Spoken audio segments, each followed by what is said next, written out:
আপনারা দেখছেন channel I. Doctor Ziaul করিমের উপস্থাপনায় এবং জামাল রেজার প্রযোজনায় এখন আপনারা দেখবেন স্বাস্থ্য বিষয়ক অনুষ্ঠান আপনার সুস্বাস্থ্য। আপা 4 দিনের ছুটি পেলাম, তাই ফ্যামিলি নিয়ে ঘুরতে যাব। আপনি কোথাও ঘুরতে যাবেন? আমরা কি আপনার মতো এত নিশ্চিন্ত? ব্যবস্থা নিলেই নিশ্চিন্ত হওয়া যায়। ভাগ্যিস ডাক্তারের পরামর্শক্রমে আমি সর্বাধুনিক স্বল্পমাত্রার জন্ম নিয়ন্ত্রণ পিল রোজেন 28 গ্রহণ করেছিলাম। এলো রোজেন 28, যা জন্ম নিয়ন্ত্রণ পিলকে করেছে অধিকতর সহনীয় ও কার্যকর এবং ওজন বৃদ্ধি ও উচ্চ রক্তচাপের মতো প্রধান পার্শ্ব প্রতিক্রিয়া থেকে মুক্ত। Rosen 28, 4th generation birth control পিল।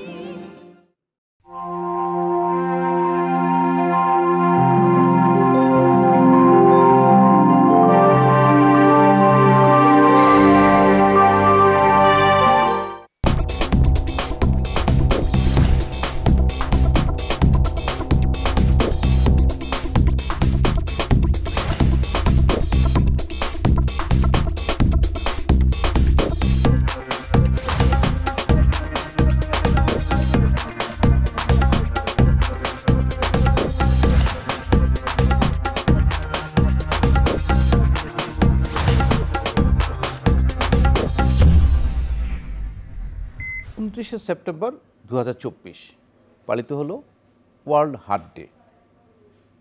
প্রিয় দর্শক, আপনাদের সবাইকে আমন্ত্রণ জানাচ্ছি আপনার সুস্বাস্থ্য অনুষ্ঠান দেখবার জন্য। আমরা আসলে ওয়ার্ল্ড হার্ট ডে নিয়েই আজকের অনুষ্ঠান সাজিয়েছি। আমরা হার্টের বিভিন্ন রোগ বালাই নিয়ে আলোচনা করব আজকের এই অনুষ্ঠানে। আমাদের সাথে আছেন প্রফেসর আব্দুল্লাহ শাফি মজুমদার। তিনি প্রাক্তন পরিচালক, জাতীয় হৃদরোগ ইনস্টিটিউট ও হাসপাতাল এবং বর্তমান মহাসচিব বাংলাদেশ কার্ডিয়াক সোসাইটি। আব্দুল্লাহ আল শাফি মজুমদার 1956 সালের 16 ফেব্রুয়ারি ঢাকায় জন্মগ্রহণ করেন এই দেশ বরেণ্য চিকিৎসক। ঢাকা কলেজিয়েট স্কুল এবং ঢাকা কলেজ থেকে এসএসসি ও এইচএসসি পাশ করেন। ঢাকা মেডিকেল কলেজ থেকে এমবিবিএস পাশ করেন তিনি। 1982 সালে তিনি কর্মজীবনের শুভ সূচনা করেন। ঢাকা মেডিকেল কলেজ, আইপিজিএমআর এবং জাতীয় হৃদরোগ ইনস্টিটিউটে কর্মরত ছিলেন তিনি। অত্যন্ত সুনামের সাথে জাতীয় হৃদরোগ ইনস্টিটিউটের পরিচালক হিসেবে অবসর গ্রহণ করেন তিনি। বর্তমানে বাংলাদেশ স্পেশালাইজড হসপিটালে কনসালটেন্ট হিসেবে চিকিৎসা সেবা দিয়ে যাচ্ছেন।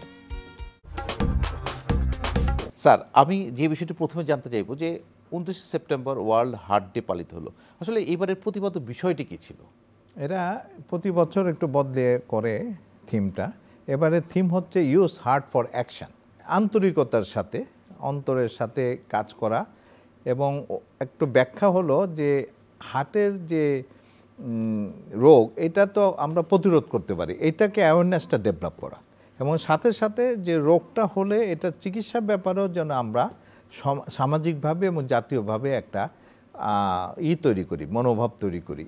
এইটাই এবারে প্রতিবদ্ধী, use heart for action. Heart হলো এমন একটা অর্গান যেটা জন্মের থেকে অথবা আসলে প্রকৃতপক্ষে জন্মের আগের থেকেই ও করতে থাকে, পাম্প করতে থাকে এবং ওর বন্ধ হয়ে যাওয়া মানে মৃত্যুটা হলো, বা ওর বন্ধ হওয়াটা একটা ইন্ডিকেশন যে মৃত্যু হলো। কাজে এটা একটা সবচেয়ে অ্যাক্টিভ অর্গান। ওর কাজ কি? ওর কাজ হলো দুটো। একটা, সারা শরীর থেকে দূষিত রক্ত, দূষিত বলতে আসলে দূষিত ওই অর্থে যে সারা শরীরে যে কার্বন ডাইঅক্সাইড তৈরি হয় আমাদের টিস্যুতে মেটাবলিজম, ওই কার্বন ডাইঅক্সাইডগুলিকে নিয়ে আসে ও হার্টের ভিতরে, হার্ট ওটাকে গ্রহণ করে, এটা একটা কাজ। আর গ্রহণ করার পরে সেটা আবার ফুসফুসের মারফতে, ফুসফুস দিয়ে আমাদের ব্যারিয়ার আছে একটা, সেটা দিয়ে কার্বন ডাইঅক্সাইডটা চলে যায়, অক্সিজেনটা চলে আসে। আমাদের টিস্যুর জন্য অক্সিজেন দরকার।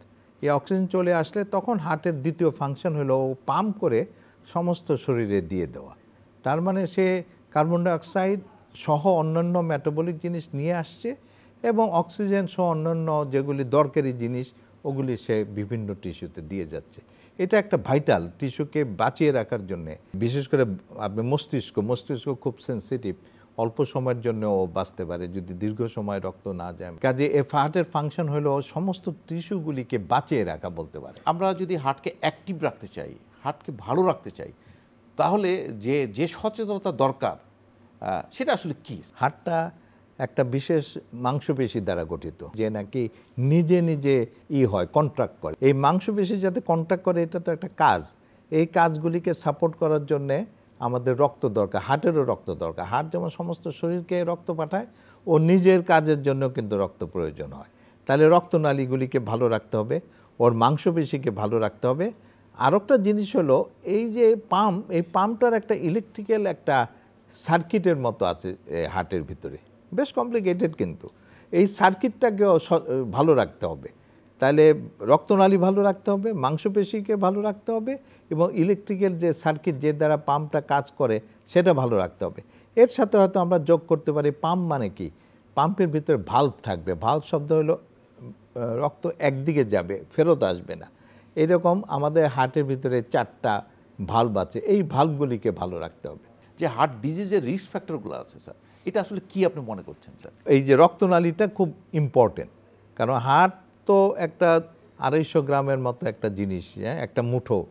তো এর রক্তনালী এগুলি তো আরও ছোট ছোট। কী কারণে এই রক্তনালীগুলি শুরু হয়ে যায় একদম পুরোপুরি আমরা জানি না। আমরা জানি যে এই কতগুলি ফ্যাক্টরস, কতগুলি ঝুঁকি, যেগুলি নাকি হার্টের রক্তনালীগুলিকে শুরু করে দিতে পারে। এর ভিতরে আমাদের আছে ধূমপান 1 নম্বর, আমাদের আছে উচ্চ রক্তচাপ, উচ্চ কোলেস্টেরল, ডায়াবেটিস। এগুলি এর আগে হয়তো আরও একটু বলা ভালো জেনেটিক, মানে বংশ পরম্পরায় একটা ধারা আসে যে এই রক্তনালীগুলিকে চিকন করে ফেলে। এর সাথে আমাদের আছে বয়স বাড়ার সাথে সাথে রক্তনালীগুলি শুরু হওয়ার একটা টেন্ডেন্সি থাকে। আর হলো যে আপনি যত কাজ করবেন তত হার্ট মুভ করবে। তার মানে আপনি যদি এক্সারসাইজ করেন, আসেন এক্সারসাইজের কথা কেন বলি, তাহলে ওই হার্টের রেটটা বাড়ে। হার্টের রেট বাড়ায় মানে হার্টের পাম্পটা বাড়ে এবং রক্ত চলাচলটা বাড়ে। তার মানে এক্সারসাইজ দ্বারা আমরা একটা হার্টকে ট্রেন আপ করি, এটা বলতে পারে। ইদানিংকালে দেখা যাচ্ছে যে বয়স আর মানছে না, মানে হার্টের যে বিভিন্ন রোগ বাচ্চা থেকে শুরু করে বড় সবারই কিন্তু হচ্ছে। এটার উত্তর হয়তো একটা আছে যে এথনিসিটি, মানে জাতিগত কোনো একটা জিনিস আমরা ইনহেরিট করি। আর একটা বলতে পারি যে আমরা হয়তো সচেতন না, আমরা রিস্ক ফ্যাক্টরগুলিকে হয়তো উন্নত দেশগুলিতে তো অনেক আগের থেকে, ধরেন 50-60 দশক থেকে ধূমপান বন্ধের বিরাট অভিযান শুরু হয়েছে, যখন নাকি আমরা হয়তো অনেক সিগারেটের ফ্যাক্টরি তৈরি করতেছে আমাদের মতো দেশ। এইটা একটা কারণ হতে পারে। আবার অন্য কারণ আপনি দেখেন, গ্রামে গঞ্জে কিন্তু এখন না, আজ থেকে 20 বছরে গ্রামগঞ্জে হার্টের ওই যে হৃদরোগের রক্তনালী বন্ধ হয়ে যে হৃদরোগ হয়, এটার সংখ্যা কিন্তু কম ছিল। কেন কম ছিল? রিক্সাও তো ছিল না, মানে একদম মেঠোপথ দিয়ে হাঁটতে হতো। একজনকে তার সাধারণ জীবনযাপন করার জন্য দেখা গেছে 5-6 মাইল কোনো ব্যাপারই না, হাঁটতে হইতো। স্কুলে যেতে হাঁটতে হইতো, হ্যাঁ, তো কয়েক মাইল দূরে যেতে হতো। একটা বাজার করতে তখন এইটা ছিল প্র্যাকটিসটা। এখন কিন্তু গ্রামে গঞ্জ ভ্যান গাড়ি রিক্সা এটা হয়েছে। কাজে এই গত 20 বছর ধরে কিন্তু আমাদের দেশে গ্রামে গঞ্জে শহরে সব জায়গায় হৃদরোগের প্রকোপটা বাড়ছে। শব্দ দূষণ, বায়ু দূষণ, এগুলিও কিন্তু এখনকার দিনে খুব রিস্ক ফ্যাক্টর হিসাবে ধরা হয়। এবং স্ট্রেস, কাজে এই যেটা একজন রিক্সা পুলার অথবা একজন সাধারণ যারা কায়িক পরিশ্রম করে, ওরা তো খাওয়া দাওয়াটা স্টার্বি করে। আপনি তাকে কি বলবেন যে তুমি চর্বি জাতীয় খাবার খাও না? এটা কি বলবো? না, তা বলবো না। কিন্তু তাকে স্ট্রেস থেকে মুক্তি দেওয়া, এটা কিন্তু একদম একদম বৈজ্ঞানিকভাবে প্রমাণিত হয়েছে। কিছু কিছু রোগ থাকে কনজেনিটাল, শিশু বয়সে হচ্ছে, আবার কিছু থাকে স্যার হেরিটেড, মানে বড় হওয়ার পরে হয়েছে। এগুলো একটু বিস্তারিত বলতেন স্যার। জন্মগত হৃদরোগ হলো মায়ের পেটে শিশু থাকা অবস্থায়, ওইটাও তো একটা এনভায়রনমেন্ট, মায়ের পেটে, ওখানে যদি কিছু তারতম্য ঘটে বিভিন্ন কারণে, একটা ওষুধ হইতে পারে, একটা মায়ের এমন কোনো ওষুধ খেয়েছে, অথবা এমন কোনো আপনার ইনফেকশন হয়েছে, অথবা রেডিয়েশন দিয়ে একটা এক্সরে আপনি লিখে দিচ্ছেন। এই জন্য আমরা কিন্তু একজন মহিলা রিপ্রোডাক্টিভ এজে, যে মহিলা বাচ্চা হওয়ার সময়, তাদেরকে কিন্তু হিসাব করে, যে তার মাসিকের হিসাব করে আমরা এক্সরে বা করতে দেই, এক্সপোজারটা দেই, ওষুধপত্র দেওয়ার ব্যাপারে এগুলি জিজ্ঞেস করি। এগুলিতে কিন্তু বাচ্চার যে হার্টের ফর্মেশন হতে থাকে মায়ের পেটের মধ্যে, ওই ফর্মেশনের ডিফেক্ট হতে পারে। এইটা একটা কারণ। দ্বিতীয় আরেকটা কারণ, সেটা হলো জেনেটিক। এটা কিন্তু আমাদের বেশি হাত নাই। এটা যে কোনো কারণে হোক, যে হার্টটা যে তৈরি হচ্ছে একটা সামান্য সেলের থেকে পুরো হার্টটা তৈরি হয়, আপনি চিন্তা করেন। এই যে ডিভিশনগুলি হয়, এখানে যদি জেনেটিক কারণে কোনো একটা এদিক ওদিক হয়ে যায়, তখন এক ধরনের হৃদরোগ হতে পারে। যেমন ফুটা হতে পারে, তার একটা হয়তো ভালো ডেভেলপই করলো না, এগুলি হতে পারে। তো এর সাথে আমি আর একটু আসার কথাও বলে দিই, এটা তো মাদের জন্য একটা বিরাট চিন্তার বিষয়। সেই জন্য আমরা যে ইনফেকশন, বিশেষ করে এক ধরনের ইনফেকশন হচ্ছে যেটাকে বলে জার্মান মেসেস, ওটা আমরা ইয়াং মেয়েদের 13-14 বছর বয়সে আমরা চাই যে তাকে একটা ভ্যাকসিন দিয়ে দেওয়া, টিকার আওতায় নিয়ে আসা। আর জেনেটিকটা একটা কাউন্সিলিং কিন্তু আমরা করি বিয়ের ব্যাপারে। যদি দুইটা ফ্যামিলির মধ্যে একই ধরনের রোগ থাকে তাহলে আমরা নিষেধ করি যে এই ফ্যামিলিতে এই সম্পর্কটা না করার জন্য। তো আসার কথা হইলো এটা যে আমরা এখন ফিটাল ইকোকার্ডিওগ্রাফি বলে একটা আছে। ফিটাল মানে মায়ের পেটে বাচ্চা থাকতেই আমরা হার্টটাকে কিন্তু ইমেজিং করতে পারি। এটা কোনো না, ইমেজিং বলতে না যে আল্ট্রাসাউন্ড করে তো আমরা প্রেগনেন্ট বাচ্চাদের দেখি যে সব কিছু ঠিক আছে কিনা, তার কিন্তু এটা একদম স্পেসিফিক্যালি হার্টকে করতে পারে, ডিটেক্ট করতে পারে। আজকাল অনেকগুলি সেন্টারে এটা আছে, এটাকে বলে ফিটাল ইকোকার্ডিওগ্রাফি।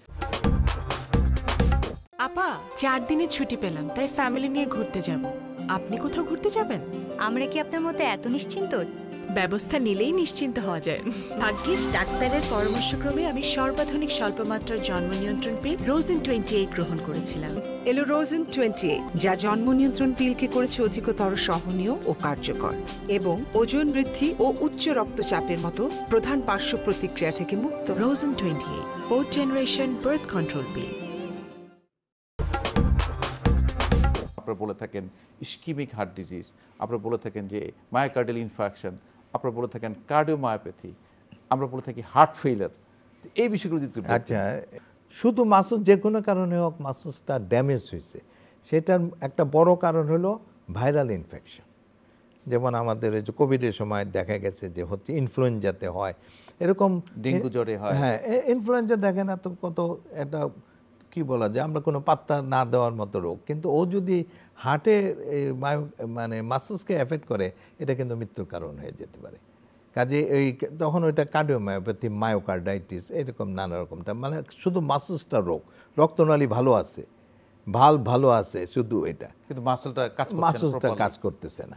হার্ট ফেলিয়ার এটা একটা খুবই মিসনোমার।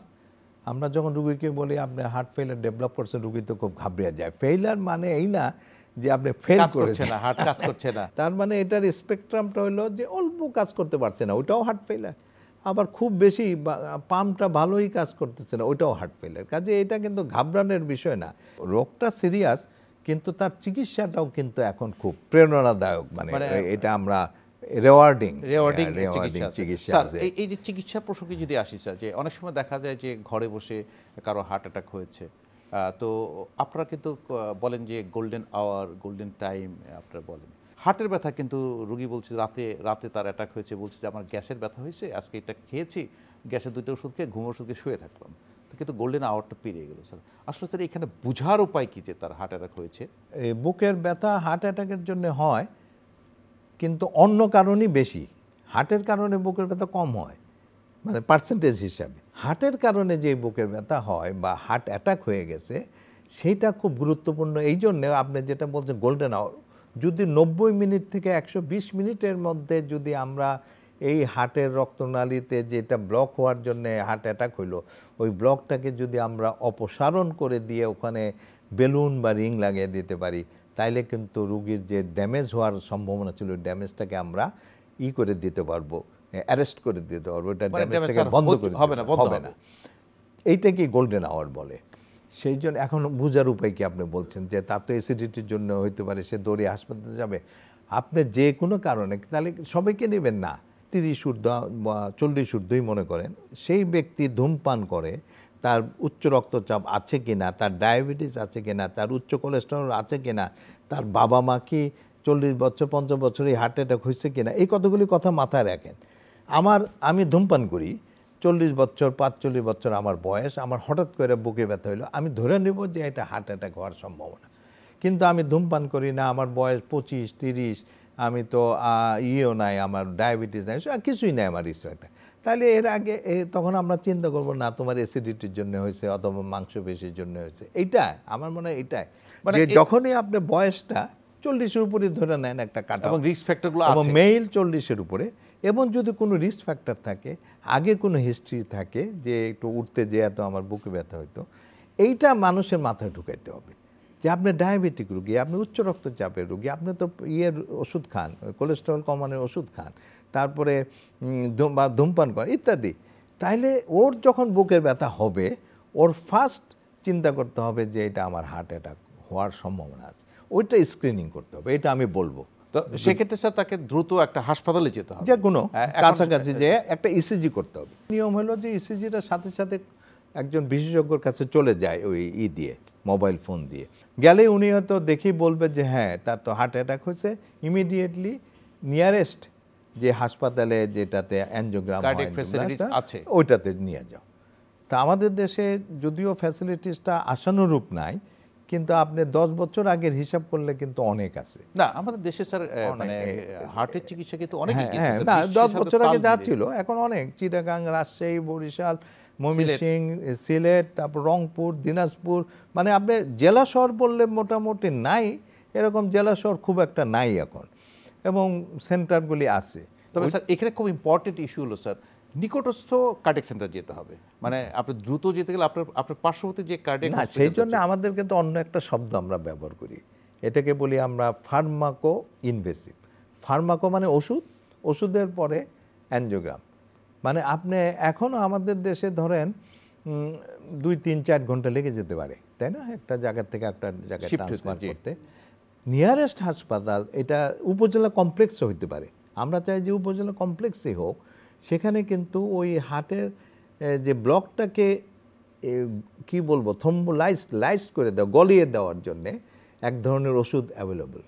আজকাল আমি জানি যে বাংলাদেশের অনেক প্রত্যন্ত অঞ্চলে ওষুধটা পাওয়া যায়, ওইটা যদি দিয়ে দিতে পারি তাহলে হার্টের যে ইমিডিয়েটলি যে একটা জমাট রক্ত আটকা ছিল ওইটা কিন্তু খুলে যাবে, খুলে গেলে রক্ত চলাচল বের হয়ে যাবে। কিন্তু ওইটা নিয়ে বসে থাকলে হবে না, পরবর্তী সময় তাকে একটা নিয়ারেস্ট অ্যানজিওগ্রাম করা যায়, তারপর রিং লাগানো যায়, ওইরকম একটা সেন্টারে নিয়ে। তার মানে স্যার আপনার ঘরে বসেই যে আপনি যেটা বলছেন যে রক্তপাত অ্যাসপিরিন জাতীয় ওষুধ বা ক্লোপিডাগ্রেল, ওটা তো খাবেন, এটা চারটা করে খেয়ে নেবেন, ওটা খাবেন, এবং নিয়ারেস্ট উপজেলা হোক মানে যে কোনো, সেখানে হয়তো অ্যানজিওগ্রাম নাই কিন্তু ওখানে আপনার ওই যে থ্রম্বোলাইসিস দেওয়া যাবে। আজকাল ঢাকা শহরে বিশেষ করে বা চিটাগাঙ্গেও আছে, খুলনাতে আছে এই সিস্টেম, যে আপনি যদি 2 ঘন্টার মধ্যে যান ওই সেন্টারে, তারা ওই 2 ঘন্টার মধ্যে অ্যানজিওগ্রামটা করা শুরু করে, যদি ব্লক থাকে ওই ব্লকটাকে অপশন করে। যে আমাদের অনেক দর্শক আছে যারা বাইপাস সার্জারি করিয়েছেন অথবা রিং পরেছেন, যেটা এনজিওপ্লাস্টি বলেন, এই রিং পরানোর পরে বা বাইপাস সার্জারি করার পরে তাদের হার্টের মানে ট্রিটমেন্টটা কীরকম হওয়া উচিত? আমরা এটা পড়ালাম, তাকে একটা ঝুঁকিমুক্ত করলাম না, হার্টের রক্তনালী ব্লক হয়েছিল, ব্লকটা আইদার বাইপাস সার্জারি করলাম অথবা রিং পরিয়ে দিলাম। কিন্তু মাথায় রাখতে হবে এই রোগটা তো ক্রনিক একটা রোগ, আমার অপারেশনই করি আর রিংই লাগাই, রোগের যে প্রসেসটা কিন্তু থেকে গেল শরীরে, যে কারণে হয়েছিল কারণটা থেকে গেল। কাজে ওই কারণের বিরুদ্ধে আমরা যে ওষুধগুলি দেই, তার প্রেশার কমিয়ে রাখি, তার চর্বিটা কমিয়ে রাখি, এগুলি কিন্তু চলতে থাকবে। আপনার এই চিকিৎসাগুলি কিন্তু একদম এন্ড অফ দ্য চিকিৎসা না, এটা হলো একটা আমাদের পুরা চিকিৎসার মাঝখানের একটা বিষয়, যে আমরা রিং লাগাইলাম কি অপারেশন করলাম, কিন্তু চিকিৎসা চলতে থাকবে, এটাও কিন্তু মাথার মধ্যে রাখতে হবে। যেই জায়গাটা আমরা রিং লাগাইলাম ওইটা যাতে ব্লক না হয়, বা অপারেশন করলাম যে এটা দিয়ে গ্রাফ লাগাইলাম ওইটা যাতে ব্লক না হয়, এগুলিও মাথায় রাখতে হবে। এর জন্য আমার জীবনের যে লাইফস্টাইলও আমাদের ঠিক রাখতে হবে, ওষুধও খেতে হবে। তো একটি ধারণা আছে স্যার যে একবার বাইপাস করলে আবার করার প্রয়োজন হতে পারে, একবার রিং লাগানোর পরে আপনারা দ্বিতীয়বার তৃতীয়বার রিং লাগাচ্ছেন, এটার পিছনে কারণটা কি? যদি ঠিকমতো অনেক রোগীর কিন্তু একটা ভ্রান্ত ধারণা হয় যে আমি তো করলাম, আমার তো আর ওষুধ খাওয়ার দরকার নেই, এটা একটা হতে পারে। আর একটা হলো ওষুধ তো আপনাকে 100% গ্যারান্টি দেয় না, হ্যাঁ, যেহেতু আমরা পুরো প্রসেসটা কিন্তু আমরা এখনো একদম ওয়াকেবহাল তা বলতে পারবো না। কাজেই ওষুধ খাওয়া অবস্থায় ভালোভাবে হইলেও অন্য জায়গায় ব্লক হইতে পারে, মানে যে জায়গায় আপনি রিং পড়েছে আরেকটা জায়গায় হইতে পারে, বা যে জায়গায় বাইপাস হয়েছে আরেকটা রক্তনালীতে। তবে বড় কারণ কিন্তু ওইটা যে তারা ওই ফলো আপের ওষুধ আর পেশেন্ট বিরক্ত হয়ে যায় আর কি, যে খেতে চায় না, বা মানুষও হয়তো বলে যে তুমি তো করছো, এত টাকা খরচ করছে, আবার এরপরেও চিকিৎসা চলবে, এই প্রশ্নটা করে। তা এই চিকিৎসা কিন্তু স্যার একটু ব্যয়বহুলও বটে স্যার, মানে আমি বলছি না বিশ্বের সাথে তাল মিলিয়ে যদি চলতে হয়, আমাদের সেই হিসেবে অনেক কম। কিন্তু আপনি যে একটা বাইপাস করার পরে বা এনজিওপ্লাস্টি করার পরে যে ওষুধগুলো তাকে সেবন করতে হয়, খুব এক্সপেন্সিভ স্যার ওষুধগুলো। পেশেন্ট তার পকেট থেকে চিকিৎসা খরচ, আমাদের দেশে সব পয়সাই তো পেশেন্ট নিজের পকেটে দেয়, এটা কিভাবে কমানো যায়? এটা কিন্তু সরকারের একটা পলিসিরও ব্যাপার, যে এটা ইন্স্যুরেন্স সিস্টেম একটা চিন্তা ভাবনা করা হচ্ছে, যারা অ্যাফোর্ড করতে পারে ইন্স্যুরেন্স করে রাখলে আপনি যখন দরকার হবে আপনাকে কিন্তু পকেট থেকে খরচ করতে হবে না। কিন্তু এমন আমাদের জনসংখ্যার তো বেশিরভাগ হলো যে ইন্স্যুরেন্সের প্রিমিয়াম দেওয়ার ক্ষমতাও নাই। তার কাছে আমি কিভাবে পৌঁছাবো? তার কাছে আমরা পৌঁছাই হলো বেসিক ওষুধগুলি কিন্তু আজকাল পর্যন্ত ইউনিয়ন লেভেলে যে কমিউনিটি সেন্টার পর্যন্ত কিন্তু বেসিক কতগুলি ওষুধ, উচ্চ রক্তচাপের, কোলেস্টেরল ওষুধ সাপ্লাই দেওয়া, এটা আরও এক্সপান্ড করা দরকার আর কি। স্যার আপনাকে অসংখ্য ধন্যবাদ স্যার, আপনি অনেক ব্যস্ততার মাঝে আমাদের সময় দিয়েছেন, আপনাকে ধন্যবাদ। ধন্যবাদ। প্রিয় দর্শক, হার্ট আপনার, হার্টকে ভালো রাখার দায়িত্ব আপনার। শরীরের প্রতি যত্ন নিন। লাইফস্টাইল মডিফিকেশন, যাদের হার্টের ঝুঁকিতে আছেন, অর্থাৎ যাদের পূর্বপুরুষরা হার্টে আক্রান্ত হয়েছিলেন হার্ট অ্যাটাকে, অথবা আপনি স্থূলকায় আছেন, অথবা আপনার ডায়াবেটিস, প্রেশার, কোলেস্টেরল এবং স্ট্রেসে আছেন, এগুলো চিকিৎসা করান, ভালো থাকেন। দর্শক, ভালো থাকুন, সুস্থ থাকুন, নিরাপদেই থাকুন।